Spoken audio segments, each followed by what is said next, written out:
Bien, que estaríamos tocando el tema de la reestructuración del INPE, situación además que fue anunciada por el ministro de Justicia, Daniel Maurate, quien ya está con nosotros en la línea telefónica. Ministro, muy buenas tardes, bienvenido a RPP, a la rotativa del aire. De inmediato preguntarle, más allá de en qué puede consistir esta reestructuración, ¿va a continuar, por ejemplo, el presidente del Instituto Nacional Penitenciario del INPE, el señor Yaque, a la cabeza, o es una reestructuración que va en otros ámbitos? Buenas tardes.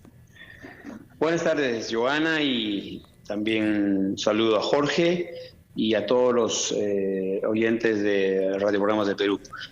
Sí, efectivamente, lo que hemos anunciado es una reestructuración, porque el problema es mayor, es un problema multidimensional. Para responder directamente a la pregunta, no pasa por el cambio del presidente ejecutivo, el señor Javier Yaque, a quien yo reconozco sus esfuerzos y su aporte. Hay un problema estructural más grande dentro del INPE. Por ejemplo, tenemos que revisar el ingreso del recurso humano. ¿Y qué vamos a hacer con el recurso humano que de alguna manera está contaminado con corrupción?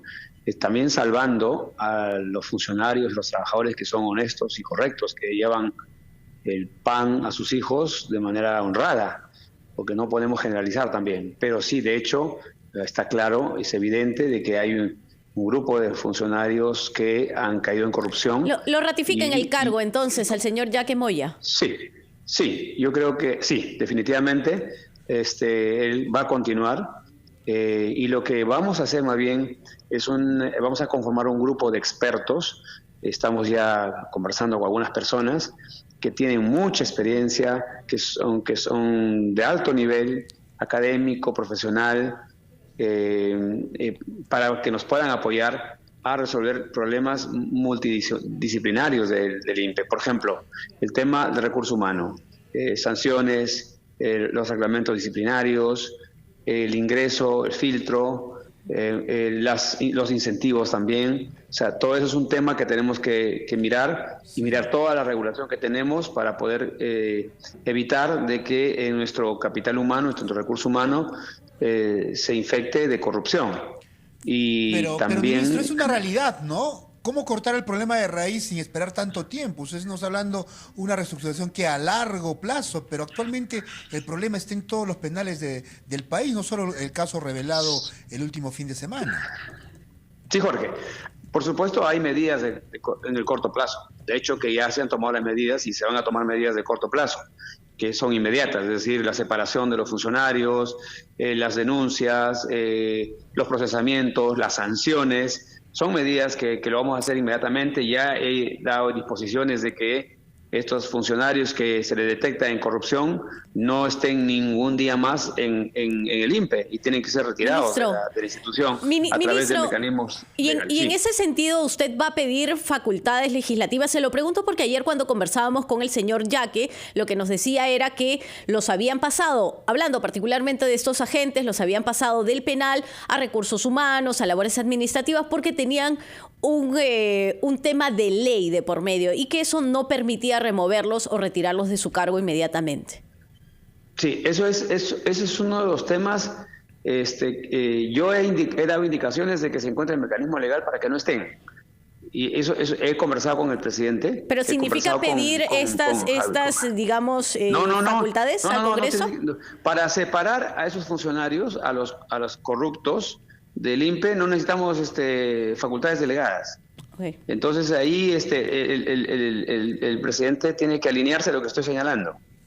Entonces, ahora, lo que sí es que a través de este grupo que vamos a formar dentro del proceso de reestructuración, vamos a mirar finalmente qué tipo de regulación vamos a utilizar. Posiblemente usemos resoluciones ministeriales, posiblemente en algunos casos decretos supremos, y en algunos casos quizás vayamos a proyectos de ley, pero eso va a salir justamente del trabajo del equipo que se va a hacer para reestructurar el INPE, que tiene perspectiva de corto plazo, decisiones de corto plazo, lo que decía Jorge. Hay cosas que hay que hacerlo rápido en el corto plazo, que no podemos esperar y se pueden hacer rápidamente. Hay cosas que no se pueden hacer en el corto plazo, necesitamos mediano plazo, y hay cosas que necesitamos largo plazo, Ministro, por ejemplo, como la construcción de megapenales, porque el hacinamiento se resuelve básicamente con construcción de megapenales. Sí, Jorge. pero, ministro, ¿cómo planificar esa construcción de megapenales cuando, por ejemplo, en Arequipa tienen paralizada una obra de hace años de la ampliación del penal de Socabaya? ¿En qué va a quedar esa ampliación, por ejemplo, en el penal de Socabaya? No solamente ahí, tenemos un megapenal en Ica, que también está trabado. O sea, tenemos proyectos, algo de 6 proyectos de penales, incluido el megapenal de Ica, que están trabados.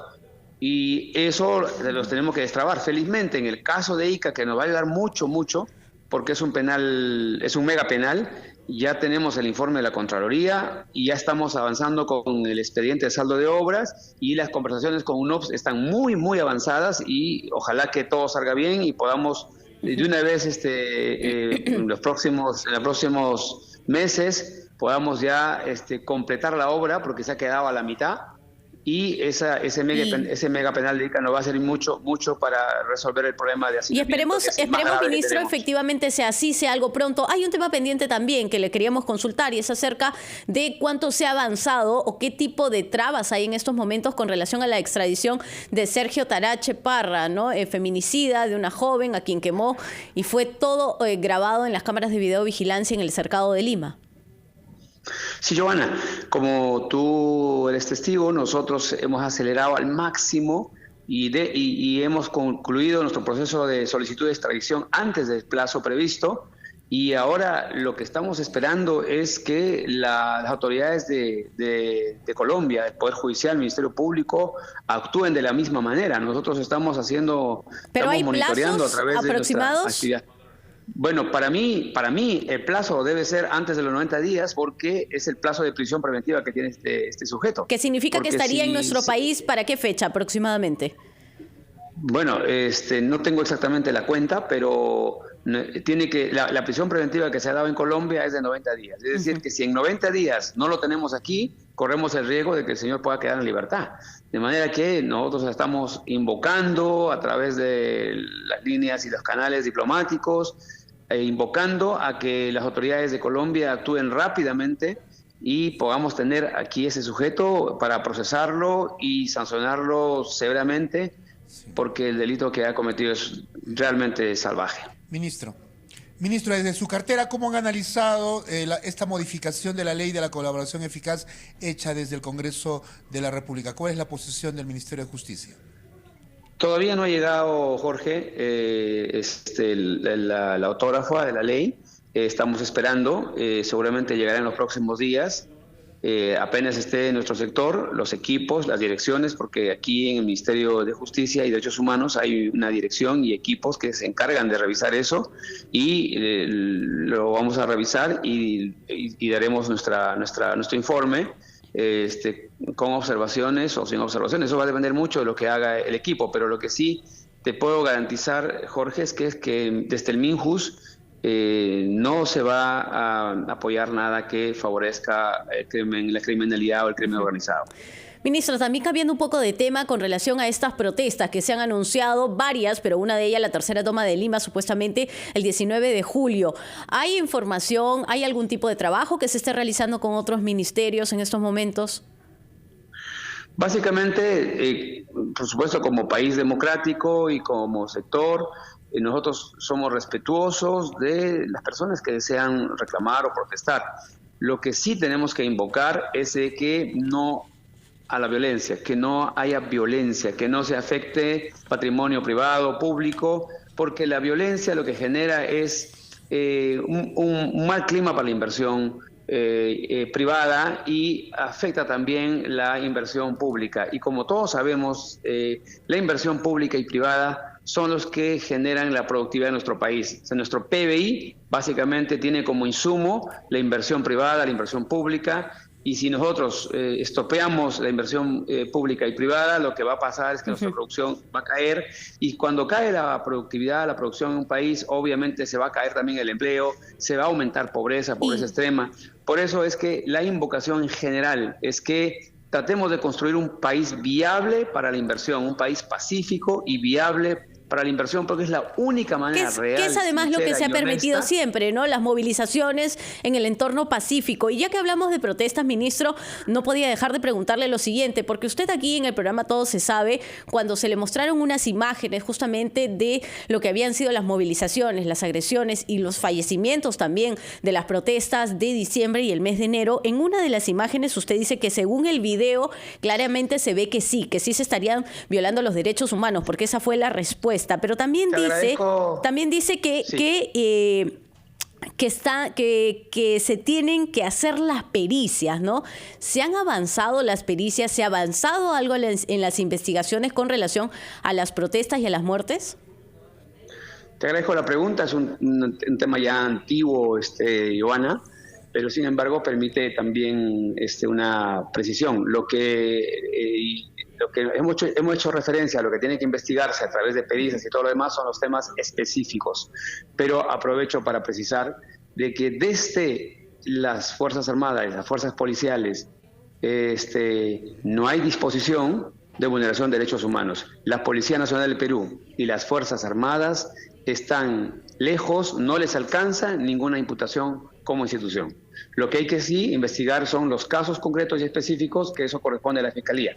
Ahora, yo en este momento no puedo decirte el estado de los casos o las investigaciones, eso corresponde a la Fiscalía y en consecuencia ustedes deberían consultar a los funcionarios y preguntar cuál es el estado de esas investigaciones. ¿Esas declaraciones, ministro, afectaron su relación con el premier Alberto Otárola? No, y gracias por la pregunta. La relación es sólida, pensando en el país, estamos trabajando fuertemente por el país y yo estoy aquí trabajando duro por mi país. Apenas yo sienta que no puedo contribuir con mi país y que también lo avisaré oportunamente. Mientras tanto, yo acá estoy sirviendo a mi país y eso es con la convicción que ingresé y con esa misma convicción estoy trabajando, mi estimada Joana y Jorge. Ya para finalizar, cerramos. Las celebraciones de 28 de julio, que deberían ser un honor, por supuesto, a nuestro país. La parada militar, digamos, en estos momentos, ¿podría correr algún tipo de riesgo de anulación quizá por el tema, y regreso con esto, ¿no?, de las protestas y marchas? Mira, yo creo que es un tema que lo va a analizar seguramente el sector defensa, pero yo, Jorge, Joana, sinceramente confío en que tendremos una profunda reflexión de la población, de los actores sociales, de los partidos políticos, en general de todos, para tener unas fiestas patrias en paz, porque lo que necesitamos es eso, dar muestras al mundo de que somos un país que está en paz y que puedan venir las inversiones sin ningún problema para generar recursos y atender sobre todo a los más pobres de nuestro país. Muy bien, muchas gracias al ministro de Justicia por atendernos esta tarde, Daniel